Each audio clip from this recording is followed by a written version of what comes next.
One, all praises and glory belong to Yahweh, Ba'ashem Yahushai, Ba'ashem Kodash.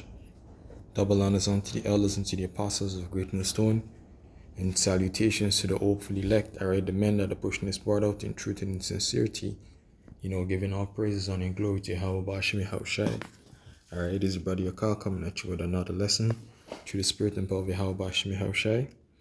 Alright, in this lesson, I want to touch on, how dangerous it is, to give your mind over to sorrow. All right, how dangerous it is to be walking around, with a heavy mind. You see, this is Sirach chapter 30, and I've started verse 21. It says, I read from verse 20. It says, "He see it with his eyes and groan it." It says, "He see it with his eyes and groan it, as an eunuch that embraceth a virgin and sigheth." Right? Because a eunuch is a man that, there's different reasons that a man would become a eunuch, but basically as a man without a woman, right? So imagine as a eunuch, you embracing a woman, a virgin at that, but you can't do nothing to her. You can't enjoy the pleasures of lying with that woman. All right. And that's the, you see in something, because when you go up to a couple of verses above it, it tell you that, hey, if you want something, you give it to yourself, you treat yourself, So imagine you desire is to be with a woman, but you can't do it. How heavy or how miserable you would be. Think about the state that you would be in, just like a eunuch, right? Now, the point, it goes down to say, "Give not over thy mind to heaviness, and afflict not thyself in thine own counsel," right? That's the point, that, hey, don't give yourself over to heaviness. All right, there's a lot of things that are going to come at you in this world. Number one being this sinful flesh. All right, and that's the key reason why it says, "And afflict not thyself in thy own counsel," because, hey, your mind would play tricks on you, bro. All right, your mind would plague you. The scriptures say, let me see if I can pull that precept. All right, Sirach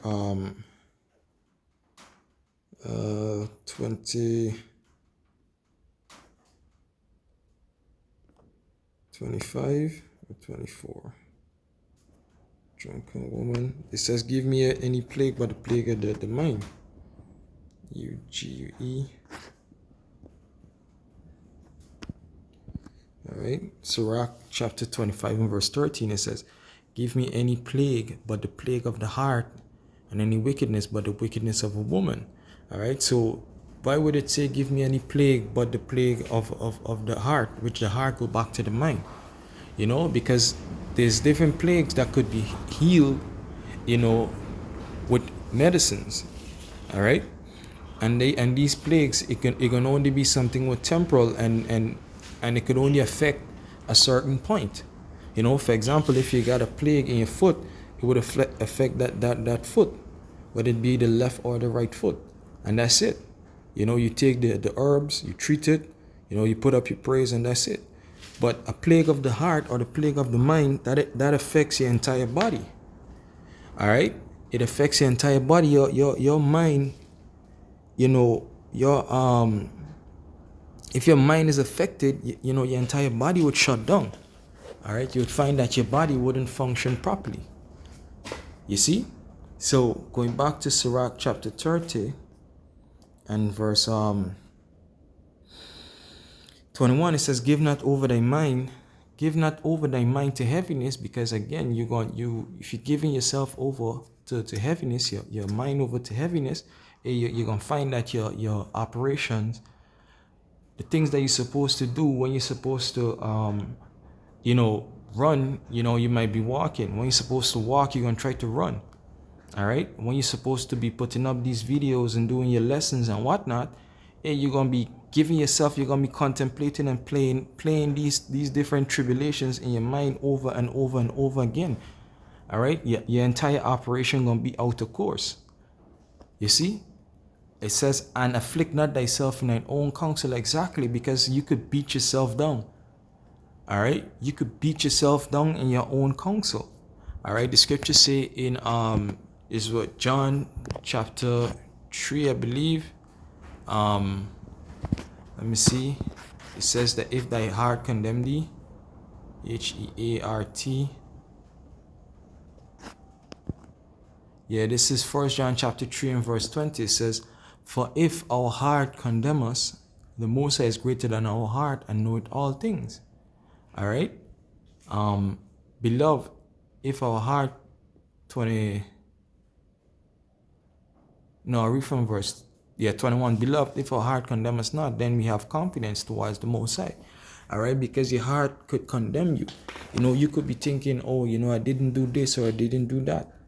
But it's all about the will of Yahweh Hashem Yahushai. The Most High would make you, do things or go off, all right, to teach you a very valuable lesson, and it would be necessary, because in the long run, when this thing really get down to the wire, which we literally in the last seconds, you could see, of this whole journey, all right, and things are getting really steep and really heated, to really pop off, all right, and in those times when this thing really pop off, hey, there's no need, for us to go through any teachings, it's for us to apply everything that we have learned. So we are in the time of learning.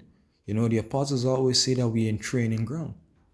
All right. So now is the time that you're going to fuck up basically, so that you could learn the valuable lessons, so that in the heat of things, those valuable lessons going to stick with you. You see? Yeah, let me go back to Sirach chapter 30 and verse 20.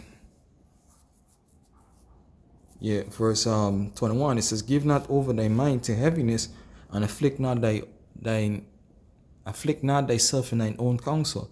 The gladness of the heart is the life of man, and joyfulness of a man prolongeth his days. All right, so hey, you gotta look at the things that the Most High I bless you with, and be glad for it. Let that be your joy. You be appreciative of you basically even having this truth. That's the number one thing you're supposed to be glad about. All right, rejoice that you know Yahweh Hashem Yahushai.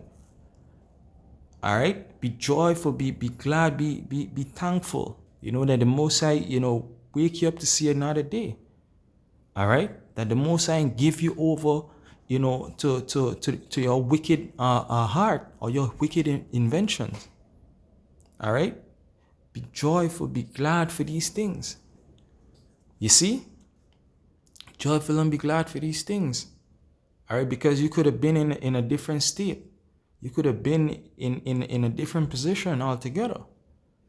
All right, it says, love thine own soul and comfort thy heart, and remove sorrow far from thee. It says, for sorrow hath killed many, and there is no profit therein. And that's the point. The point is that sorrow had killed many, and there is no profit therein. So you got to remove that sorrow from you. You got to remove the things that are plaguing your mind. There's so much that we have to be thankful for. There's so much that we have for us to be, happy about. All right? That the one or two things that we lack, or that may want to plague our minds, and cause us to be in a sorrowful state, hey, it shouldn't be. All right? It says, for sorrow had killed many, because again, going back to the verses above, your functions, your operations, your body gonna be out of course. All right? You're gonna be doing shit that you're not supposed to be doing. You're gonna find that because your thought process, all right, your operations, your body gonna be functioning totally off. You know, you're going to be seeing things that are not there. You're going to be hearing things that are not there. All right? Somebody going to be speaking to you and you can't hear what they're saying, much less to listen to what they're saying and to comprehend it. You can't process information as you should.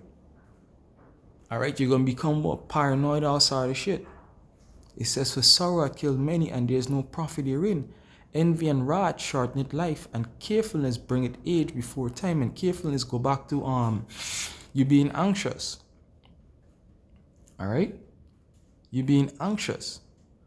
Bring it age before time, meaning like we always get a saying down here in Guyana, like when you're being anxious for something, they always tell you, look, you're gonna get old before your time. You know? You're gonna start frowning, you're literally gonna start getting some gray hairs, and you're in your teens, your early 20s, and you're getting gray hair. All right, now we know that there's some medical condition, but it also go back to stress, because stress causes your body to produce more hydrogen peroxide, which then comes through your pores and whatnot, and your hair, all right, and bleaches that hair. You see? But it says, a cheerful and good heart will have a care for his meat and diet. Meaning that you're gonna pay attention to what you eat and to what you feed yourself, all right? And even to what you give your mind over to. So Lord's willing that this quick lesson was edifying. I want to give all praises, honor, and glory to Yahweh Ba'Shem Yahushai, Ba'Shem Kodash, and double honors unto the elders and to the apostles of Great Millstone. Shalom.